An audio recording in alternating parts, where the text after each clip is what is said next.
Assalamualaikum warahmatullahi wabarakatuh. Selamat siang, salam sejahtera untuk kita sekalian. Salam, Om Swastiastu, Namo Buddhaya, salam kebajikan, salam bahagia, salam sehat, rahayu untuk kita semua. Para asisten dari Kejati DKI, peristiwa buat Pak Kajari Jakarta Selatan selaku Sohibul Bait, Pak Kabit, Pak Kasubdit yang saya hormati, dan khususnya rekan-rekan media yang kami banggakan. Tentu yang pertama kami menyampaikan terima kasih dan penghargaan yang tinggi karena kami tahu begitu antusias dan berlelah dalam mengikuti perkembangan dari penanganan perkara ini. Pada kesempatan yang baik ini kami akan menyampaikan update perkembangan penanganan perkara dugaan tindak pidana korupsi dalam komoditas timah tahun 2015 sampai 2022. Rekan-rekan media, bahwa pada hari ini Senin 22 Juli 2024 penyidik pada jajaran Jampitsus menyerahkan tersangka dan barang bukti atas dua tersangka yang pada waktu lalu telah dinyatakan lengkap. Penyerahan tersangka dan barang bukti ini merupakan tanggung jawab dari penyidik dalam rangka memenuhi maksud pasal 139 KUHP.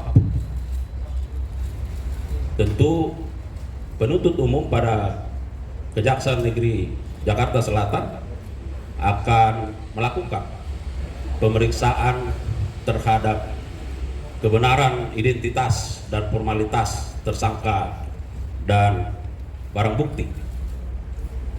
Tentu ini dimaksudkan supaya dalam penanganan perkara ini tentu tidak ada error in persona maupun error in objecto. Rekan-rekan media, pada saat ini adapun tersangka yang diserahkan oleh penyidik ke penuntut umum adalah yang pertama tersangka HF selaku swasta, dan yang kedua tersangka HL selaku manajer PT QSA.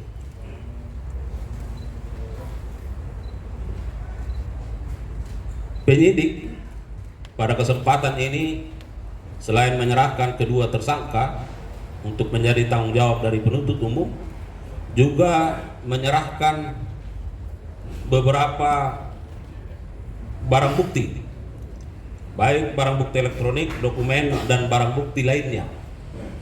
Untuk tersangka HM, yang pertama ada 11 unit atau bidang tanah dan bangunan, 11 dengan rincian 4 unit berada di wilayah Jakarta Selatan, 5 unit berada di wilayah Jakarta Barat, dan 2 unit berada di wilayah Tangerang. Kedua, kendaraan berupa mobil dengan total 8 unit, 2 unit Ferrari, 1 unit Mercedes-Benz, 1 unit Porsche, 1 unit Rolls-Royce Cullinan, 1 unit Mini Cooper, 1 unit Lexus, dan 1 unit Velfire. Kemudian yang ketiga ada tas branded sebanyak 88 unit, ada perhiasan sejumlah 141 buah, uang mata uang asing USD 400.000 USD. Kemudian uang bentuk rupiah 13.581.013.347 rupiah. Dan yang ketujuh, logam mulia. Sedangkan untuk tersangka H Satu, ada 6 unit atau bidang tanah dan bangunan dengan rincian 4 unit berada di wilayah Jakarta Utara, 2 unit berada di wilayah Kabupaten Tangerang. Kemudian 3 unit kendaraan berupa mobil yang terdiri dari 1 unit Toyota Kijang Innova, 1 unit Lexus UX 300e, kemudian 1 unit Toyota Alphard. 37 buah tas branded,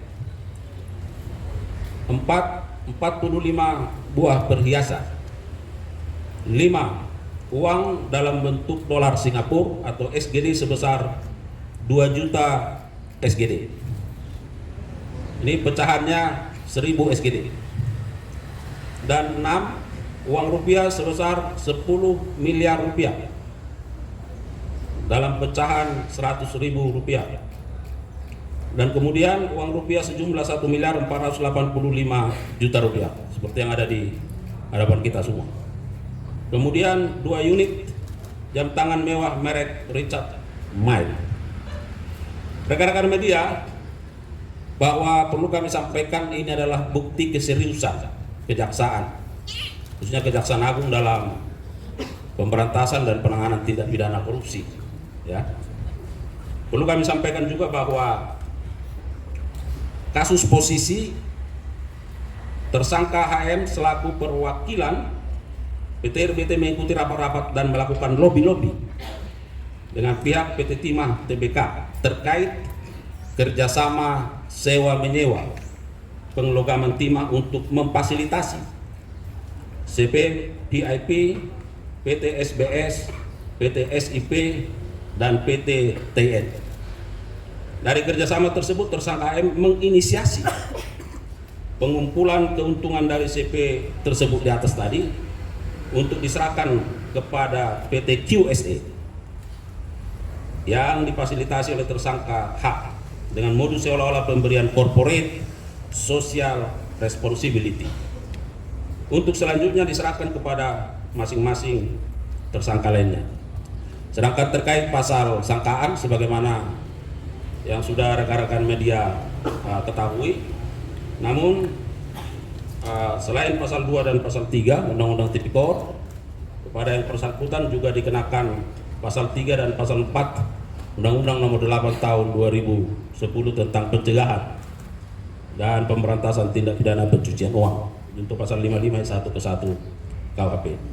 Rekan-rekan media, dapat kami tambahkan bahwa sebagai update tentu dari 22 tersangka ya yang sudah diumumkan di luar satu obstruction of justice yang sudah disidangkan di Bangka Belitung, maka tinggal ada 4 lagi tersangka yang tentu masih dalam proses penyidikan dan penyempurnaan pemberkasan ya atas nama HL, R, BG, dan AA. Dan untuk diketahui, kedua tersangka ini tentu akan menjadi otoritas dari jaksa pada Kejaksaan Negeri Jakarta Selatan dan akan dilakukan penahanan untuk 20 hari ke depan di rutan Salemba cabang Kejaksaan Negeri Jakarta Selatan.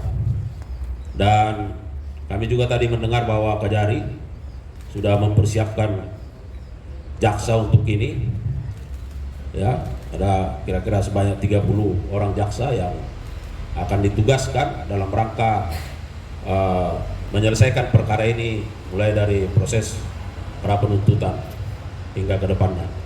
Saya kira itu rekan-rekan media yang bisa kami sampaikan sebagai keterangan pers hari ini ya.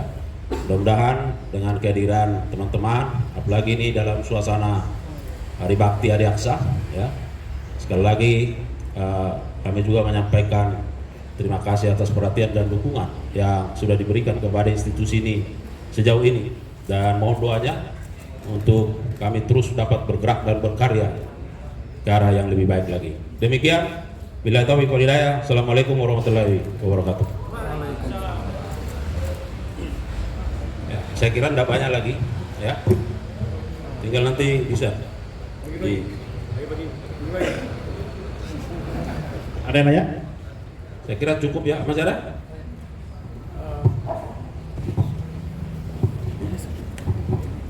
Iya, mau bertanya aja kan, kemarin kan total sudah ada kurang lebih 16 tersangka juga yang sudah dilimpahkan, sama tambah ini kan mungkin jadi 18 tersangka. Nah, terus yang menjadi pertanyaan masyarakat kan selama ini juga kapan ini para tersangka ini akan segera disidangkan gitu, dan itu seperti apa prosesnya?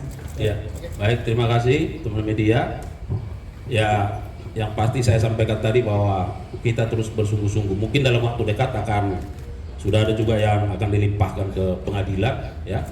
Nah, beberapa waktu yang lalu saya sampaikan bahwa ini adalah bagian dari strategi penuntutan, ya. Karena di sana ada penyelenggara negara, ada pihak swasta. Namun yang pasti bahwa tentu jaksa penuntut umum akan terus secara bekerja keras menuntaskan ini, dan saat ini sedang dalam proses menyiapkan surat dakwaan, mempelajari berkas perkara, dan pada waktunya akan dilimpahkan ke pengadilan. Oke, detik saya kira. Terima kasih. Iya Pak, saya Amel dari Tempo, izin mau tanya sedikit. Tadi sudah disampaikan ada 4 tersangka yang belum masuk ke tahap 2. Nah, kira-kira kapan target kejaksaan untuk melimpahkan 4 tersangka itu? Kemudian dari keempat tersangka itu ada salah seorang tersangka, Henry Lee, yang dikabarkan sedang berobat di rumah sakit di Singapura. Nah, tanggapan kejaksaan bagaimana? Kok bisa dia berobat ke Singapura padahal sudah dicekal? Terima kasih. Iya, jadi yang pasti bahwa 4 tersangka ini akan diusahakan dalam waktu segera, ya. Kan teman-teman bisa lihat bagaimana progresnya, ya, tidak ada yang bermain-main, ya. Hari ini 2, mungkin dalam waktu dekat itu akan segera diselesaikan, karena kita juga dibatasi oleh limitasi penahanan, itu yang selalu saya sampaikan. Nah, terkait dengan keberadaan yang bersangkutan, ya kita akan update, ya, kita akan terus update, ya, bahwa ada informasi yang menyatakan yang bersangkutan berada di sana seperti yang disinyalir dari Tempo. Nah, itu juga akan kita cek, recek, dan kita akan update. Terima kasih. Baik. Cukup? Ya. Oke. Berikutnya acaranya adalah kita akan coba buka satu persatu, jadi nanti teman-teman media bisa lihat barang buktinya ada di sebelah kiri dan sebelah kanan. Mungkin dari sebelah kiri, kalau mau diliput silahkan, akan kita buka satu persatu cover dari barang buktinya.